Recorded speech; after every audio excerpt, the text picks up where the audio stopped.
Yes, welcome back. We're here, WGNU 920 AM.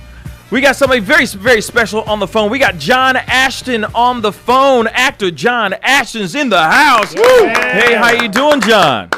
Yeah, baby, I'm doing fine. Good. You sound very happy. You know what I'm saying? Where you calling in from, by the way? Where you at? In Colorado. Ooh, right. Colorado. What are you doing in Colorado? Well, I live here. Okay. Nice. Yeah, I understand that you also host your own radio show as well, correct? I did a long time ago, not anymore. Oh, okay. Right on. So since, obviously, congratulations on the 35th anniversary of Beverly Hills Cop. Nice. That's huge, man. I know it.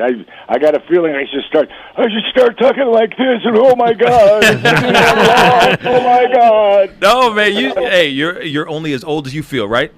You know what I'm saying? Absolutely, man. So, I still feel like I'm 35. So what the heck? Nice. So I know that you're right now. Obviously, you guys are having a 3-movie Blu-ray collection disc set for the Beverly Hills Cop, and I guess it's remastered. Yeah, I guess I haven't seen it, but I hear it's supposed to be nice. Yeah. Yeah, I'm excited for you, man. That's really incredible. I got to ask you because, of course, you know there's a whole bunch of new features and everything in regards to the DVD set that's going to be coming out here. But I do have to ask you, like, what was it like behind the scenes with Judge, with Eddie, everybody that was involved with the movie? What was it like? Was it a lot of fun, or was it just kind of everybody just getting to work? No, it was a lot of fun. It was a very creative process, man, because the original script was a very, very serious movie, you know, and Mickey Rourke was originally going to do it. Huh. And then I went to Sylvester Stallone, and it was a very gritty movie, you know, about their revenge of, finding a guy who killed his buddy, you know, and going to Beverly Hills. But it was a pretty gritty movie. And then when Eddie took it over, it became a comedy. So we had to switch it all, you know. So it was a very, very creative process, and we had a lot of fun doing it. And Marty Brust, the director, was just unbelievable. I mean, he was just Marty's a master.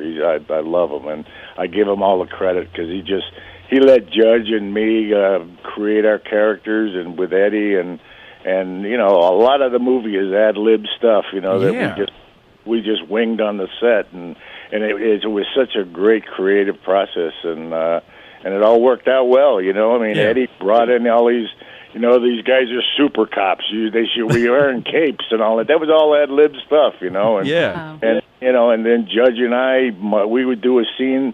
And in the script, it would say Taggart and Rose would wait in the car, you know. Right. And so we would do a couple of takes that way, just sipping coffee and looking up at the windows and stuff. And then Marty would say, "Okay, we got that. Now you guys just wing it." Right. And then Judge happened to be reading a magazine in between takes in the car for real.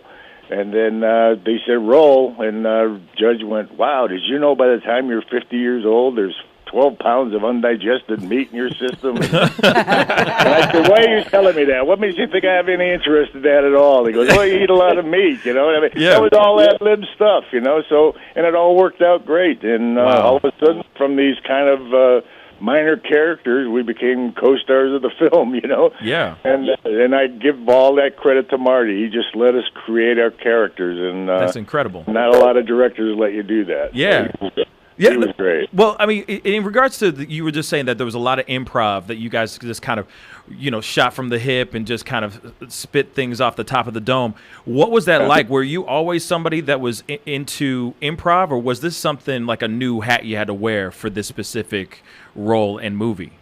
Well, no, man. You know, I got my degree in theater from USC, so I mean, I did a lot of theater. So you know, I approach it that way too. You know. But the weird thing is, you know, and I was thinking about this the other day, you know, when you're doing Tennessee Williams, man, you don't ad lib.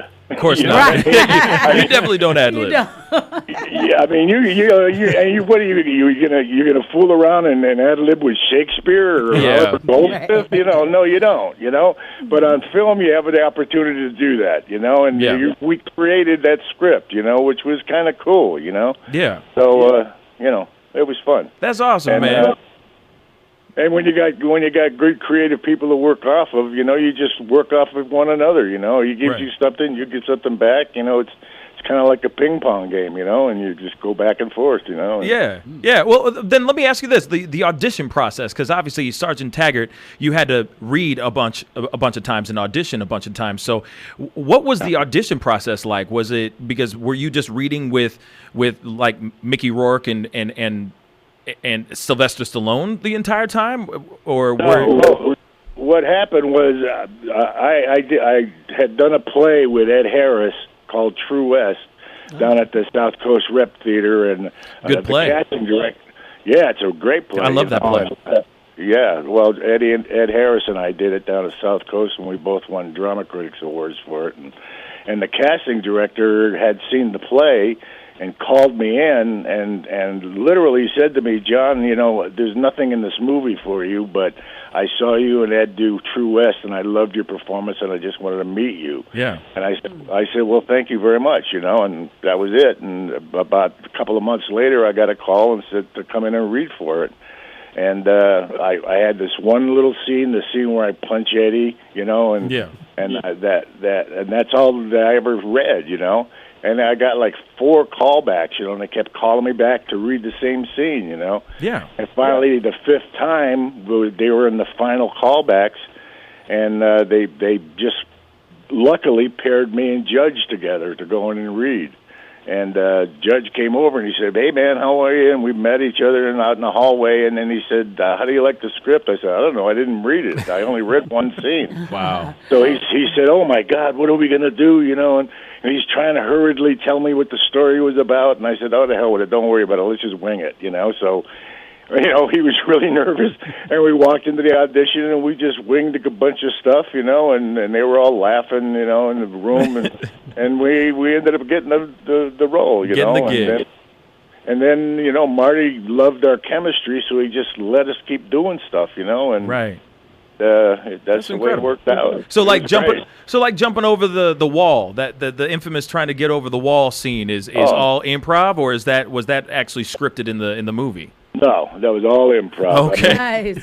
All right. Believe me, the end of that wall was about 5 feet to my left. We could have just walked around the wall. Yeah.